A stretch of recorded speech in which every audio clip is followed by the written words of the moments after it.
Olá pessoal, seja bem-vindo a mais um Minuto Neuro. O tópico de hoje, então, vamos falar a respeito das infecções da coluna lombar.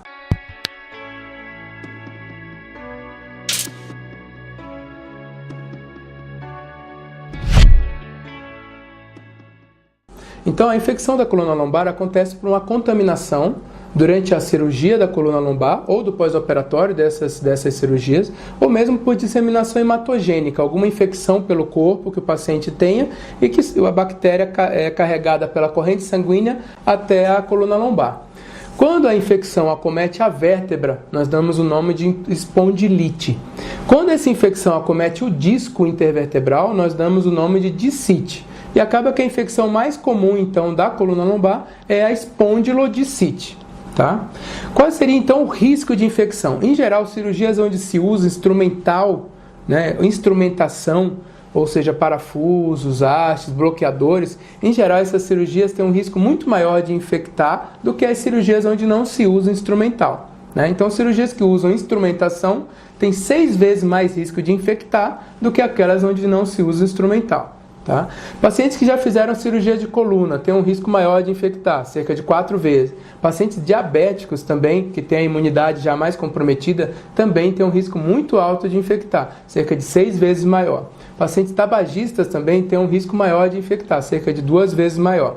Outros fatores como a radioterapia prévia, pacientes portadores de câncer, uso crônico de corticoides, pacientes desnutridos ou com artrite reumatoide ou com alguma infecção concomitante, também tem um risco maior de infectar a cirurgia de coluna. E por que é tão importante? Porque a gente vê um aumento no mundo inteiro da indicação de artrodese. Então, você tem, nos Estados Unidos, de 1990 até 2015, um aumento de 350% na indicação de artrodese. Na Inglaterra, um aumento de 280%. Então, as cirurgias de artrodese são cada vez mais frequentes. Apesar de serem cirurgias mais mórbidas, com mais risco de infectar, acabam que são as cirurgias mais frequentes da coluna lombar. Tá? Qual seria, então, o risco de uma infecção de uma dissectomia simples, de uma cirurgia de onde você vai e tira só a hérnia de disco? O risco é de 1%. Quando você tem uma cirurgia onde você tira a hérnia de disco e põe um enxerto ósseo para fazer a artrodese, o risco já vai para 2%. Quando você tem, então, você tira a hérnia de disco e usa instrumental, usa haste, usa parafuso, o risco já chega até 8% de infecção.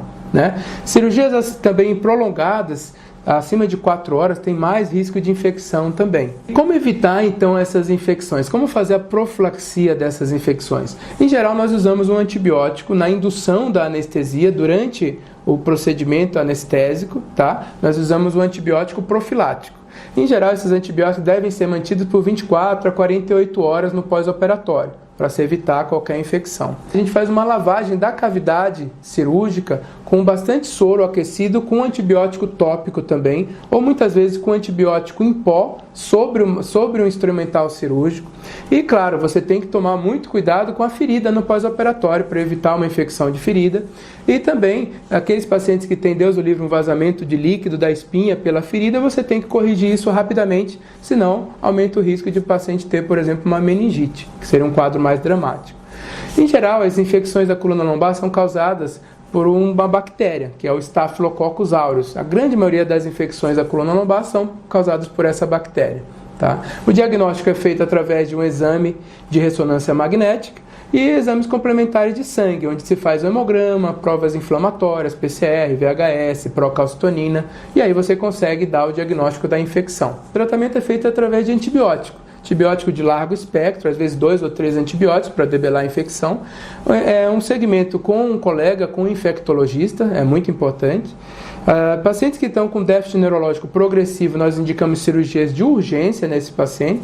E aqueles pacientes onde foi instituído o antibiótico e eles não tiveram melhora da dor, e eles têm condições também de passar por uma cirurgia, ou seja, não tem nenhuma sepse, não tem nenhum problema de coagulação, não tem nada no coração, nada de endocardite, a gente indica, em geral, fazer uma limpeza cirúrgica, uma nova cirurgia para limpeza cirúrgica, drenagem dessa coleção purulenta e coleta, então, de cultura para saber se aquela bactéria que vai crescer na cultura, se ela é sensível ao antibiótico que a gente está dando para esse paciente.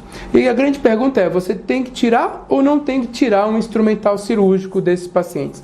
Em geral, nas infecções precoces de 2 a 8 semanas de pós-operatório, a gente, em geral, tende a manter esse instrumental cirúrgico, tá? Porque a retirada desse instrumental vai gerar uma instabilidade na coluna. Infecções precoces no pós-operatório, a gente costuma manter esse material de síntese, né?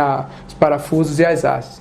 Cirurgias tardias, infecções tardias depois de 3 meses da cirurgia, em geral a gente costuma fazer a limpeza cirúrgica e a retirada de todo o material, de todo o instrumental. Por quê? Depois de um tempo, esse instrumental, essas hastes, esses parafusos, eles fazem um biofilme, que é uma capa de bactéria.